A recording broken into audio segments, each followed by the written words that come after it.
Depuis plusieurs semaines, le monde observe avec inquiétude l'escalade du conflit entre Israël et l'Iran.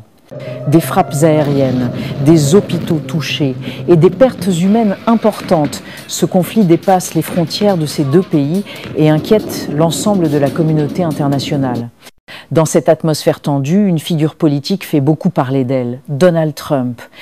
L'ancien président des États-Unis, connu pour son soutien fidèle à Israël, est aujourd'hui dans une position délicate. Beaucoup attendent qu'il prenne position. Va-t-il intervenir pour défendre Israël? Va-t-il envoyer l'armée américaine? Ou bien restera-t-il neutre comme Vladimir Poutine qui propose une solution de médiation entre les deux parties? Trump a déjà affirmé à plusieurs reprises son attachement à Israël. Pendant sa présidence, il a pris des décisions historiques qui ont consolidé cette alliance. Reconnaissance de Jérusalem comme capitale, transfert de l'ambassade, accord de paix avec plusieurs pays arabes. Il a montré qu'il soutient Israël et qu'il croit en la promesse de Dieu « Je bénirai ceux qui te béniront ». Mais cette fois, la situation semble différente. Selon certaines sources, c'est Israël qui aurait attaqué le premier. Et maintenant, malgré cette initiative, Israël demande l'aide des États-Unis. Trump hésite. Dans ses récentes déclarations, il a dit « Je vais peut-être intervenir, peut-être pas ». J'ai des idées sur ce qu'il faut faire, mais je n'ai pas encore pris de décision finale. Vous savez, parce que les choses changent. Je veux dire surtout avec la guerre, les choses changent avec la guerre. Elle peut aller d'un extrême à l'autre. Les guerres sont très mauvaises. Il n'y avait aucune raison pour que ce soit une guerre. Il explique qu'il prendra sa décision à la dernière seconde. Cette attitude crée un flou, un suspense, mais elle montre aussi qu'il est conscient de la gravité du moment. La Bible, cependant, nous apprend que Dieu est un Dieu de justice. Il aime son peuple, mais il ne tolère pas l'injustice. S'il bénit Israël, il ne le protège pas quand il agit de manière injuste. Dans le livre d'Amos, Dieu dit que la justice coule comme de l'eau. Cela veut dire qu'on ne peut pas soutenir aveuglément un pays, même choisi par Dieu, s'il se comporte de manière injuste.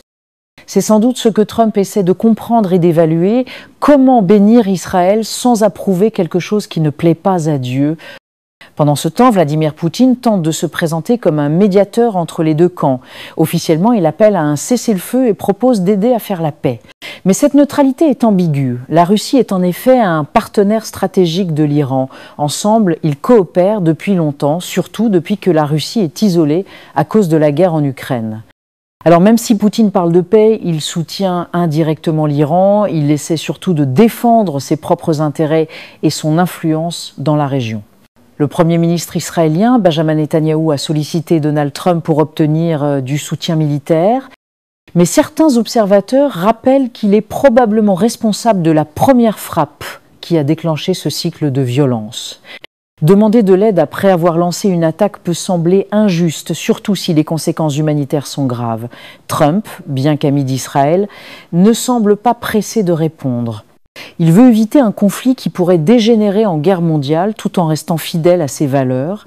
Pour les croyants, ce qui se passe aujourd'hui n'est pas qu'une affaire de politique.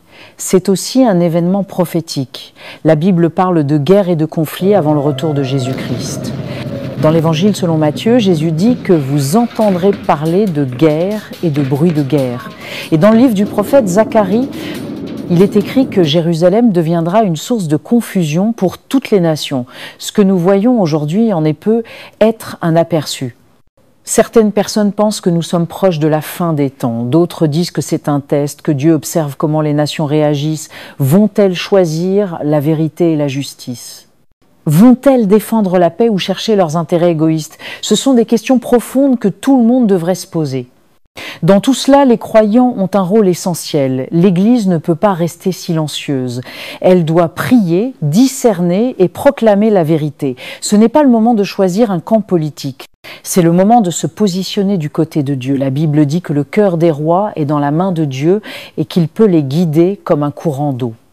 Il ne s'agit pas de condamner ou de défendre aveuglément, mais de regarder les faits avec les yeux de Dieu et d'intercéder pour que sa volonté soit faite sur la terre comme au ciel.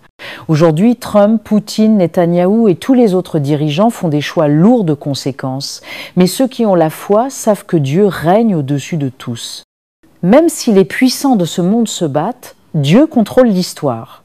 Il prépare le monde à quelque chose de plus grand, l'accomplissement de ses promesses, le jugement de l'injustice et le retour glorieux du Christ.